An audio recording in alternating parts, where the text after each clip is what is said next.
अध्यक्ष महोदय, सत्ताधारी पक्षाच्या वतीने शेतकऱ्यांच्या विषयी जो 293चा प्रस्ताव आणण्यात आलेला यावर बोलण्यासाठी मी उभा आहे। सुरुवातीला रणधीर सावरकर साहेबांनी या प्रस्तावाची सुरुवात केली आणि त्यावेळेस सुरुवातीला त्यांनी म्हणलं की विरोधी पक्षातले किती सदस्य हजर आहेत। मी सह्या मोजल्या, सत्ताधारी पक्षाचे 146 आमदारांच्या सह्या आहेत, त्यापैकी किती हजर आहेत? म्हणजे प्रस्ताव मांडणारेच हजर नाहीत सगळे, त्यातले किती हजर आहेत हे पण आत्मपरीक्षण करावं। ज्यावेळेस आपण विरोधी पक्षावर बोलतो किती हजर आहेत, आपण प्रस्ताव मांडणारे किती हजर आहेत हे पण बघितलं पाहिजे। नाही 146 पैकी किती हजर आहेत हे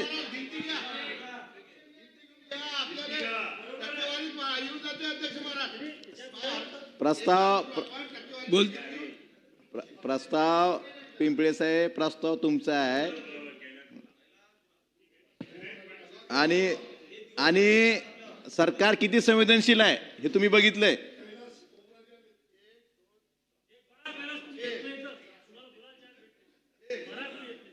काय काय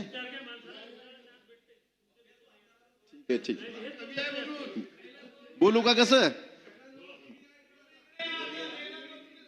अरे का पानात सगळे तिकडे आल्यावर सरसर प्रश्न कोण मांडायचे? तुम्हाला सावरकर साहेब तुम्ही सांगितलं की 24चा GR 24ला फाईल मुख्यमंत्री सही झाली, GR निघाले 1 वर्ष लागलं। ही तुमची व्यथा आहे, तर सर्वसामान्य शेतकऱ्याची व्यथा काय असेल?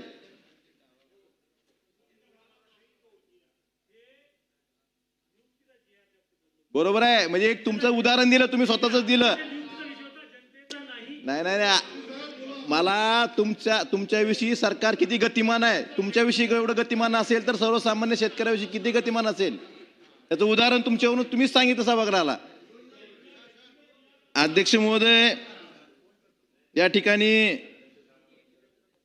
कर्जमाफीची घोषणा म्हणजे 2024 पासून अभ्यास करून कर्जमाफी जाहीर केली। आता कर्जमाफी आहे का कर्ज वसुली आहे हेच कळत नाही। म्हणजे सरकारला शेतकऱ्याचं कर्ज माफ करायचंय का शेतकऱ्याकडनं कर्ज वसूल करायचंय हे कळत नाही। अध्यक्ष महोदय, सावरकर साहेबांनी मगाशी बोलताना सांगितले की 2009ची कर्जमाफी, 2009च्या कर्जमाफीमध्ये दीर्घमुदतीचं कर्ज होतं। मामा त्यावेळेस तुम्ही तिकडेच होते, बरेच लोक इकडले आज तिकडे आहे तिथेच होते। पण 2017च्या कर्जमाफीबद्दल आपण उल्लेख केला, 2017ची कर्जमाफी आजपर्यंत पूर्ण झालेली नाही, 26 आहे। त्या कर्जमाफीतले मला बोलू द्या मला बोलू द्या असं नाही। आम्ही तुम्हाला कुठं थांबवलं का? आम्ही ऐकून घेतलं, आमचं काय चुकीचं असलं तुम्ही परत बोला। त्या 2017च्या छत्रपती शिवाजी महाराज शेतकरी सन्मान योजनेतले जवळपास 5,90,000 शेतकरी पात्र शेतकरी, 5,90,000 पात्र शेतकरी, जवळपास 6,000 कोटी ते 5,475 कोटी रुपये त्याला तर हे आहे म्हणजे रक्कम आहे, हे अद्यापर्यंत ही ते कर्जमाफी त्यांना मिळालेली नाही। 5,90,000 शेतकऱ्याचे 5,475 कोटी अद्यापर्यंत मिळालेले नाहीत। खरं ऐकून घ्यायची सवय लावा। चेक करा, तपासा तरी। उत्तरात द्या।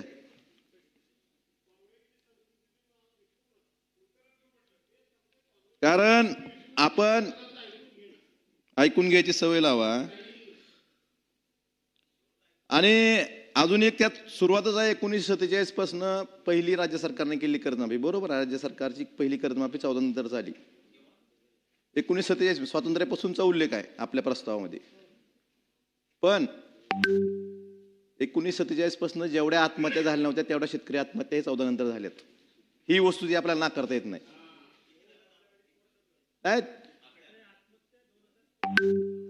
पण 1947 ते 14 पर्यंत जेवढ्या आत्महत्या झाल्या नव्हत्या तेवढ्या आत्महत्या 14 नंतर झाल्यात, ही वस्तू ती नाकारू नका। अध्यक्ष महोदय, केंद्र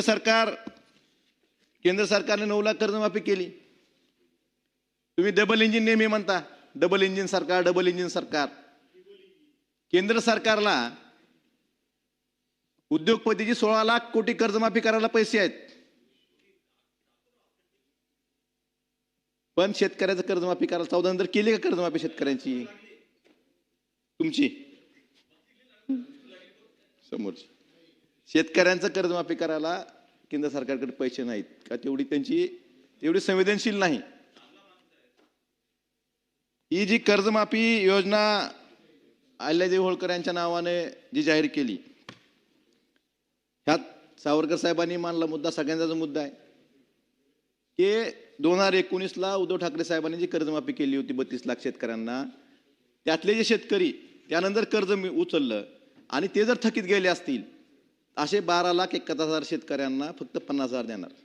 म्हणजे समजा त्यावेळेस 2 लाख कर्जमाफी होती, नंतर त्याला परत पुनर्कर्ज 2 लाख मिळालं असेल, ते थकीत गेलं कुठल्या तर कारणामुळं, 2 लाखास 3 लाख झालं. मग 3 लाख कर्जापैकी 2.5 लाख भरायचे, मग तुम्ही 50,000 देणार. आणि तुम्ही राजकारण विरोधी पक्षाबाबतीत करता मान्य आहे, म्हणजे विरोधी पक्षाच्या सरपंचापासून खासदारापर्यंत सगळ्यांना अडवणूक करता. पण 19ला महाविकास आघाडी सरकारच्या काळात उद्धव साहेबांनी ज्या शेतकऱ्यांना कर्जमाफी केली त्यांना ही अडवणूक का? शेतकऱ्यांसाठी तर राजकारण करू नका. ज्यावेळेस 19ला कर्जमाफी झाली त्यावेळेस उद्धव ठाकरे साहेबांनी असं म्हणले का 17 शेतकरी वगळायचे? महाविकास आघाडी सरकार असं म्हणलं का? 17मध्ये ज्या शेतकऱ्यांना कर्जमाफी मिळाली तेही काही शेतकरी 19मध्ये पात्र होते. असं झालं नाही ना. मग तुम्ही का शेतकरी वगळताय? कारण तुम्ही घोषणा करता अजून एक 12,71,000 शेतकऱ्यांना जर 2.5 लाख रुपये, त्यांनी उदाहरण दिलं मी एका शेतकऱ्याचं, 3 लाख कर्ज असेल तर 2.5 लाख रुपये कर्ज भरल्यानंतर त्याला तुम्ही 50,000 कर्जमाफी देणार. मला तुम्हाला विचारायचं तर त्या शेतकऱ्यापाशी 2.5 लाख असतं तर तो थकीत गेला असता का? गेला असता का थकीत? त्याची अडचण आहे म्हणून थकीत गेला ना. त्यांनी पैसे कुठून आणायचे? तर माझी विनंती आहे सरकारला की ही जी आहे तुम्ही 12 लाख शेतकऱ्यांची जी 12,71,000 शेतकऱ्यांना जी अट लावलेली आहे, अटी शर्ती नाहीत म्हणतात ना, ही जी अट लावलेली आहे, विरोधी पक्षातल्या लोकप्रतिनिधींसारखी त्यांची वागणूक शेतकऱ्यांना देऊ नका. कमीत कमी शेतकऱ्यांना तर सोडा या राजकारणातनं. आणि तुम्ही अजून एक सांगितलं की 5,808 कोटी तरतूद आहे यासाठी 50,000 देण्यासाठी, पण हे सांगितलं नाही की 5,808 कोटी कधी देणार, त्याच्या बदल्यात शेतकऱ्यांना किती पैसे भरावे लागतील हे पण जाहीर करा ना. मग त्याला 20,000 कोटी भरावं लागतील का 25,000 कोटी भरावं लागतील का 10,000 कोटी भरावं लागतील? जे 50,000 तुम्ही रक्कम किती होईल सांगितली, पण ते 50,000 देताना 5,808 कोटी तुम्ही ते तरतूद ठेवलेली आहे, ती जर तुम्हाला द्यायची असेल तर त्याच्या बदल्यात शेतकऱ्यांना बँकेत किती पैसे भरावे लागतील हा आकडा जाहीर करा. मामा उत्तरात जाहीर कराय. म्हणजे शेतकऱ्याकडनं किती वसूल करणार, मग शेतकऱ्यांना किती देणार हेही महाराष्ट्राला कळलं पाहिजे. काय ठीक आहे, ठीक.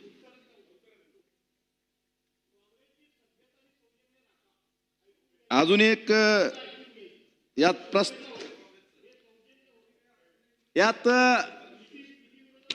सावरकर साहेब एक वाक्य आहेत,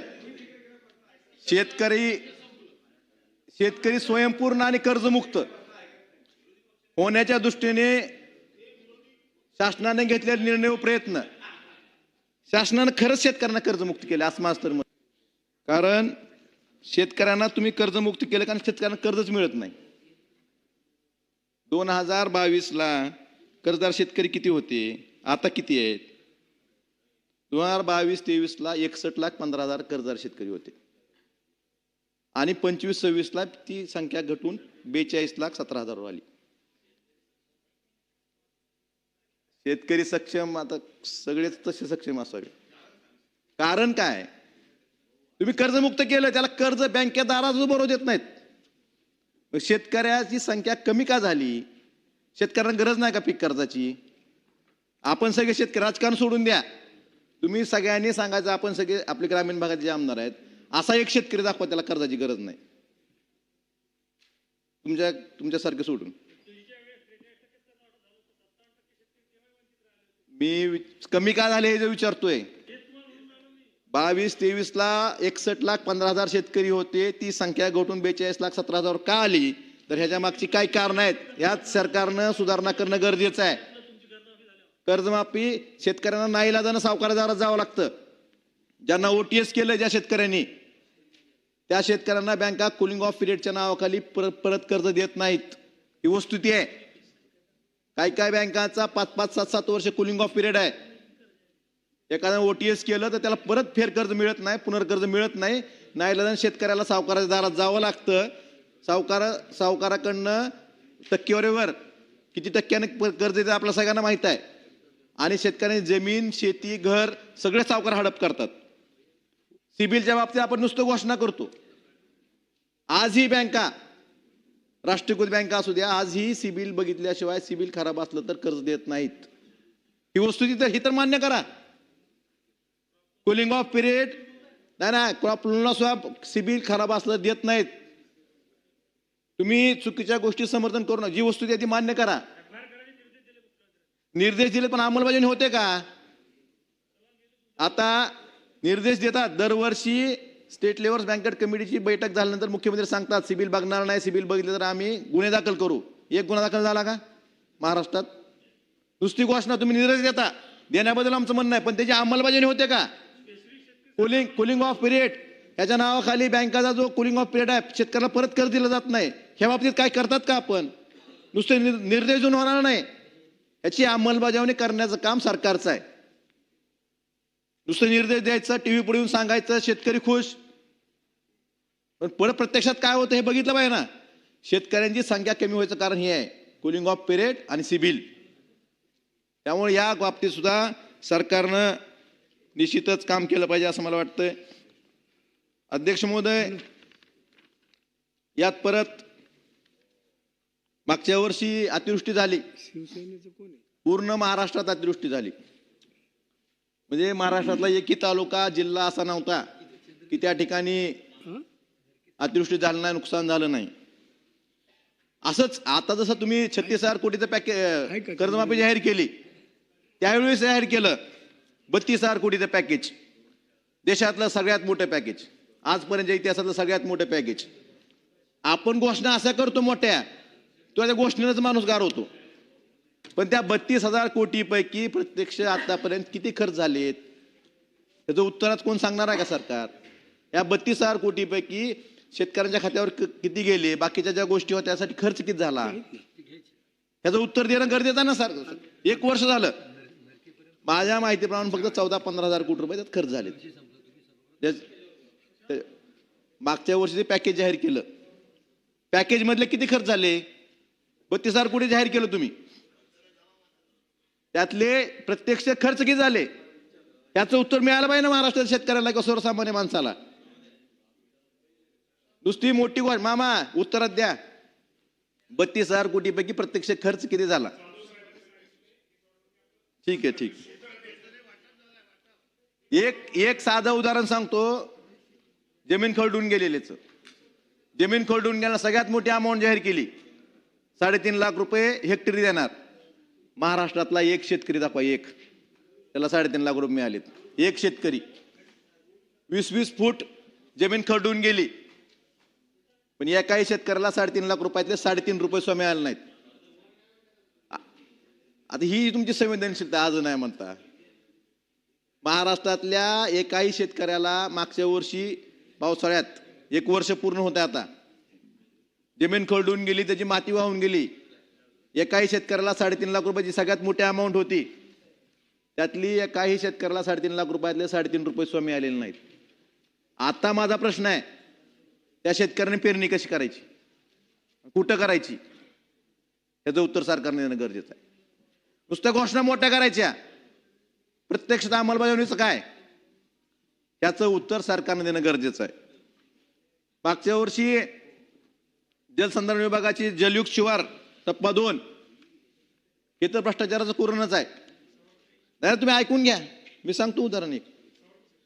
या हो सांगतो सांगतो सांगतो सांगतो ऐका ऐका ऐका ऐका ऐका ऐका ऐका ऐकून.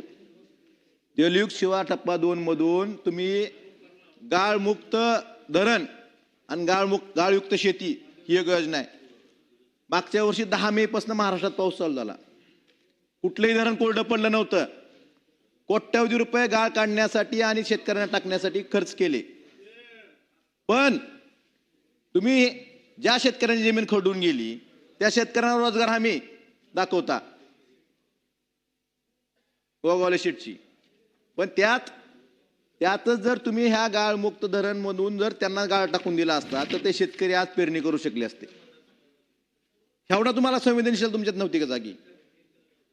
आज त्या शेतकऱ्याला धरण माती वाहून गेली, तिथं माती नाही, पेरणी कुठं करायची हा प्रश्न त्याच्या पुढे पडलाय. तुम्ही अशा योजना ज्या जलयुग शिवारमधनं तुम्ही बाकीच्या ज्या तिथं भ्रष्टाचार झाला खूप मोठ्या प्रमाणात. 10 मे पासून पाऊस पडला होता, एकही धरण कोरडं नव्हतं. माझ्या जिल्ह्यात सांगतो, माझ्या जिल्ह्यातलं सांगतो, गेलं मी तक्रार दिली सचिवाकडनं. माझ्या धाराशिव जिल्ह्यातच 10 मे पासून पाऊस पडला, एकही धरण कोरडं नव्हतं. कोट्यवधी रुपये धरणातून गाळ उपसून माती टाकायसाठी शासनानं खर्च दाखवले जलयुग शिवार योजनेतून. आणि शेतकऱ्यांना ज्याची खरी माती वाहून गेली त्याला तुम्ही रोजगार हमी दरवाजा दाखवता.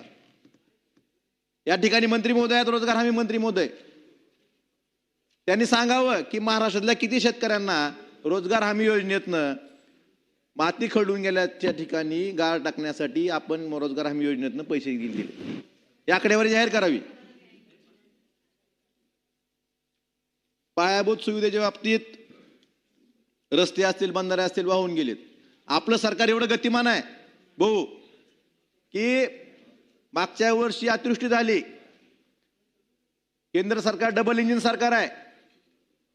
तुम्ही प्रस्ताव तर पाठवायला पाहिजे ना. 3 दिवसापूर्वी प्रस्ताव गेला आपला. किती एवढं गतिमान सरकार आहे आपलं. सक्षम लोक सक्षम आहेत का? गरज नाही का?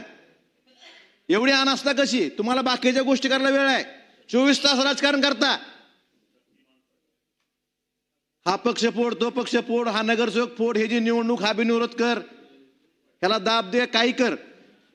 ह्या गोष्टी कोणी, तुम्हाला ज्या गोष्टीसाठी निवडून दिलंय त्या गोष्टी कोणी करायच्या? तुमची जबाबदारी आहे का नाही? काय केंद्र सरकारकडे 28,000 कोटीचा प्रस्ताव 3 दिवसापूर्वी गेलाय. एक वर्ष तुमचे प्रस्ताव जात नाहीत. तुमचं लक्ष कशात आहे? सरकार चालवण्यामध्ये लक्ष आहे तुमचं का बाकीच्या गोष्टी करण्यात लक्ष आहे? 1 वर्ष प्रस्ताव तुमचा गेला नाही. 1 वर्ष. मामाचं नाही ते डिपार्टमेंट, तुमचं आहे, तुमच्या पक्षाचं. सगळं मामावर ढकलू नका बिचार.